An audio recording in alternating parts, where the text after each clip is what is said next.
नमस्कार दोस्तों, स्वागत है आपका स्टडी फॉर सिविल सर्विसेज में। वीडियो को पूरा देखिए। कोई भी आपका फीडबैक है, कोई सजेशन है, तुरंत वीडियो में कमेंट करके जरूर बताइए। अच्छा लगे तो वीडियो लाइक जरूर कर लीजिए और ऐसे वीडियो लगातार फ्री में पाने के लिए चैनल को तुरंत सब्सक्राइब कर लीजिए और बेल आइकन को जरूर टैप कर लीजिए ताकि आगे भी सारे वीडियो आपको मिलते रहे। यूट्यूब में फॉलो करते हैं तो प्लीज ये वाला फ्री टेलीग्राम चैनल जरूर ज्वाइन कर लीजिएगा। सारे नोटिफिकेशन, सारे अपडेट यहीं पे आते हैं, ध्यान रखिएगा। स्टडी फॉर सिविल सर्विसेज का कोई भी पेड ग्रुप अगर आपको ज्वाइन करना है तो सिर्फ 856480969066089753864455 यही नंबर है हमारे, सिर्फ जहां पे कॉल या व्हाट्सएप कर सकते हैं। इंस्टाग्राम पे हमारा पेज जरूर फॉलो कर लीजिएगा, study for civil dot services है। ट्विटर पे हमको जरूर फॉलो कर लीजिएगा, @स्टडी फॉर सिविल्स है। सारे क्वेश्चन अटेम्प्ट करिए और स्कोर अपना तुरंत कमेंट करके बताइए। नमस्कार दोस्तों, आप सभी का स्वागत है स्टडी फॉर एग्जाम्स में। दोस्तों, यह यूपी ट्रिपल के सामान्य अध्ययन सीरीज का तीसरा वीडियो है। जो लोग इससे पूर्व की वीडियो ना देखे हों वो लोग इससे पूर्व की वीडियो देख सकते हैं और उसका जो लिंक है इसी वीडियो कमेंट बॉक्स में पिन कर दिया गया है। तो आइए हम लोग वीडियो शुरू कर देखते हैं। पहला प्रश्न, उच्चतम न्यायालय के निम्न निर्णयों को उनके कालानुक्रम में जो है आपको व्यवस्थित करना है। चार जो है यहाँ पे निर्णय दिए गए हैं। मिनर्वा मिल्स बनाम भारत संघ, गोलकनाथ बनाम भारत सरकार, केशवानंद भारती बनाम केरल राज्य और शंकरी प्रसाद बनाम भारतीय संघ है। इसके लिए चार विकल्प दिए गए, विकल्प आप लोग पढ़ लीजिए। मिनर्वा मिल्स मामला जो हुआ था, यह इसका जो रिजल्ट आया था वह आपका 1980 में। इसी प्रकार से गोलकनाथ बनाम पंजाब राज्य का निर्णय जो है यह 1967 में आया था। केशवानंद भारती बनाम केरल राज्य का निर्णय यह आपका 1973 में आया था और शंकरी प्रसाद बनाम भारतीय संघ का जो निर्णय है यह आपका 1951 में आया था।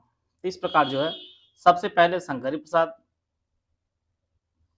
प्रसाद बनाम भारतीय संघ आएगा, फिर आपका गोलकनाथ आएगा, फिर बाद में आपका केशवानंद भारती, अंत में आपका मिनर्वा मिल्स मामला आएगा। इस प्रकार जो है इसका जो ऑप्शन बी है वो आपका सही है। आते हैं अगला प्रश्न लोग।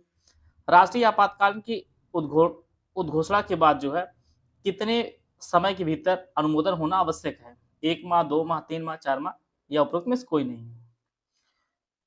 आपातकाल की घोषणा को जो है 1 महीने के भीतर अनुमोदन के लिए जो है संसद के समक्ष रखा जाना चाहिए और इसे संसद के दोनों सदनों द्वारा अनुमोदित किया जाना चाहिए। और संविधान का जो अनुच्छेद 352 है, इसमें जो राष्ट्रीय आपातकाल की जो है चर्चा की गई है। इसका जो ऑप्शन ए है वो आपका सही है। निम्न को कालानुक्रम में व्यवस्थित करना है। काकोरी षड्यंत्र, चटगांव डकैती, सैंडर्स की हत्या, चंद्रशेखर आजाद की मृत्यु। 4 ऑप्शन दिएगा, 5 ऑप्शन दिएगा, आप लोग ऑप्शन को पढ़िए। चंद्रशेखर आजाद जी की जो मृत्यु है यह आपका 1931 में हुई है। काकोरी षड्यंत्र जो है, जिसे ट्रेन डकैती के नाम से अब जाना जाता है, यह जो है 9 अगस्त 1925 को हुई थी। 9 अगस्त 1925 को हुई थी। चटगांव डकैती जो है यह है 18 अप्रैल 1930 को हुई थी और सैंडर्स की जो हत्या है यह है 17 दिसंबर 1928 को जो है भगत सिंह और राजगुरु ने जो है गोली मारकर हत्या की थी। तो इस प्रकार जो है इसका जो सही आंसर हो जाएगा वो ऑप्शन बी इसका सही आंसर हो जाएगा। सबसे पहले काकोरी षड्यंत्र आ जाएगा, फिर इसके बाद सैंडर्स की हत्या, फिर चटगांव डकैती और अंत में आपका चंद्रशेखर आजाद जी की मृत्यु। तो इसका जो ऑप्शन बी है वह आपका सही है। यहाँ एक तरफ झील दी गई है, दूसरी तरफ राज्य दिया गया है।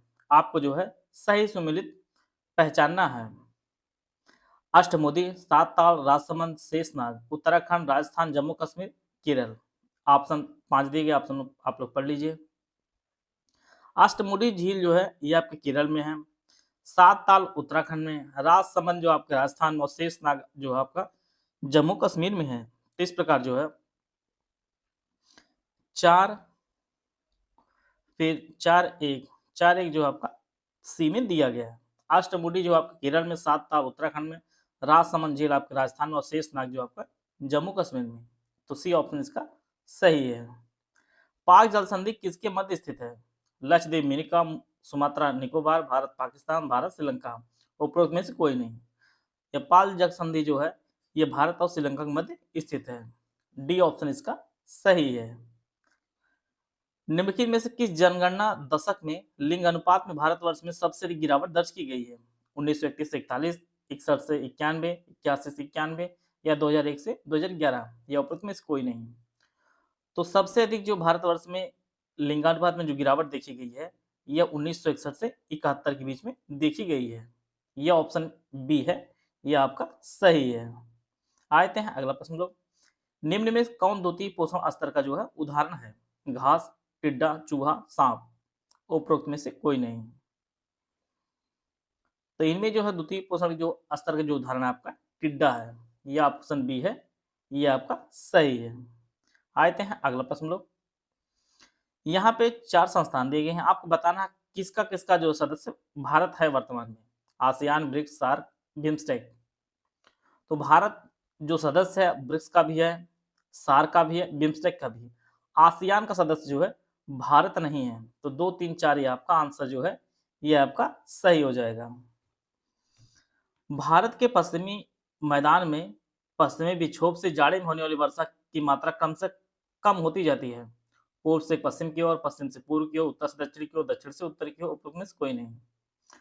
तो भारत के उत्तरी पश्चिमी मैदान में जो है पश्चिमी विक्षोभ से जो है जाड़े में वर्षा होती है और क्रम से कम होती जाती है। यह पश्चिम से पूर्व की ओर जो है कम होती जाती है। बी ऑप्शन इसका सही है।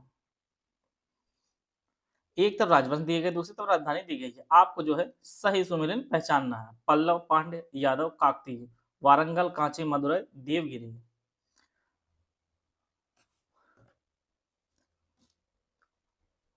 पल्लव की जो राजधानी है वह कांची रही है। इसी प्रकार से पांड्य की जो राजधानी है वह मदुरै रही है और यादवियों की राजधानी देवगिरी रही है और काकतीय वंश की राजधानी आपकी वारंगल रही है। वारंगल रही है। इस प्रकार जो है इसका जो ऑप्शन बी है वह आपका सही है। पल्लव की राजधानी कांची, पांड्य की राजधानी मदुरै रही है, यादव की राजधानी देवगिरी और काकतीय वंश की राजधानी वारंगल रही है। बी ऑप्शन इसका सही है।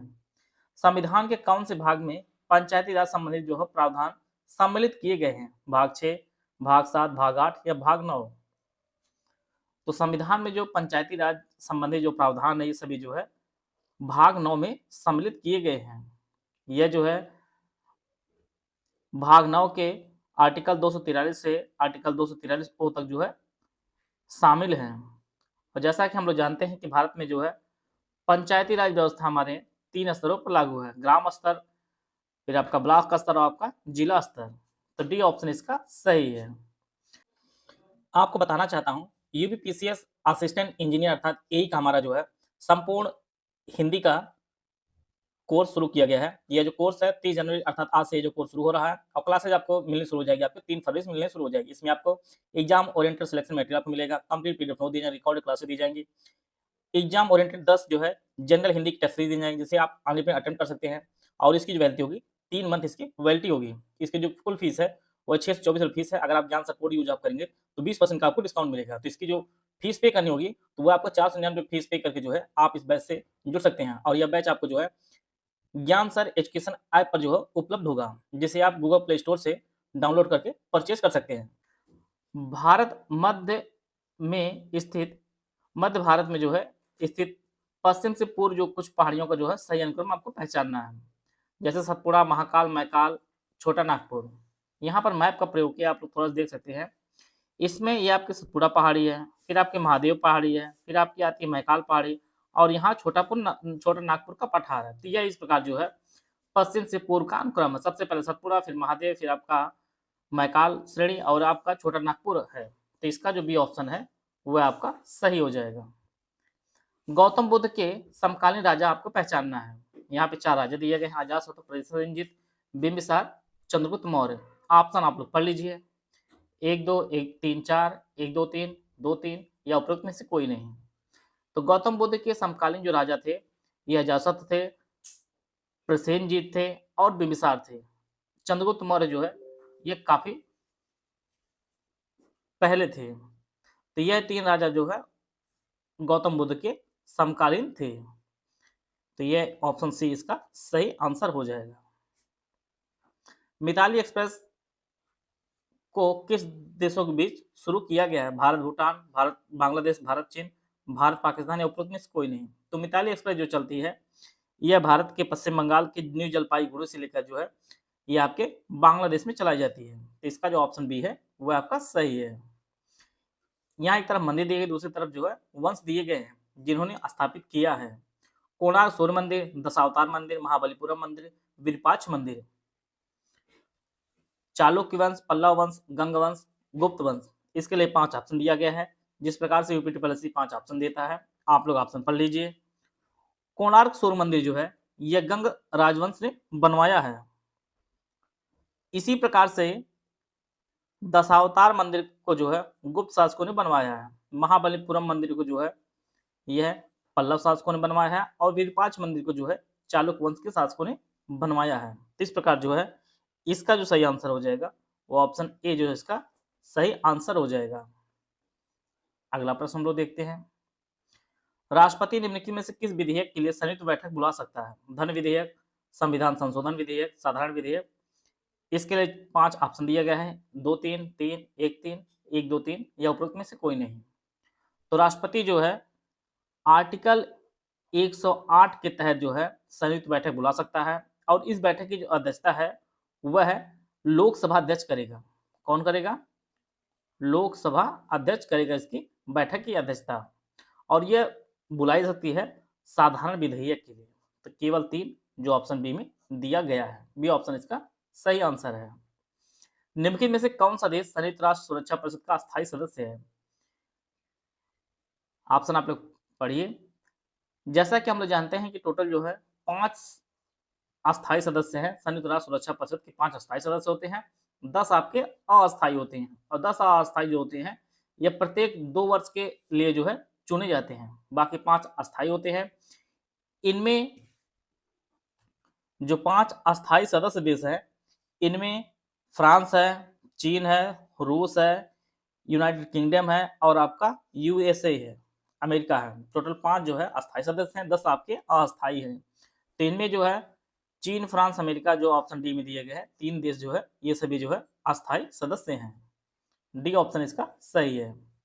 विद्युत का चालक नहीं हुआ, आपको पहचानना हीरा, ग्रेफाइट, चांदी, तांबा, उपरोक्त में से कोई नहीं।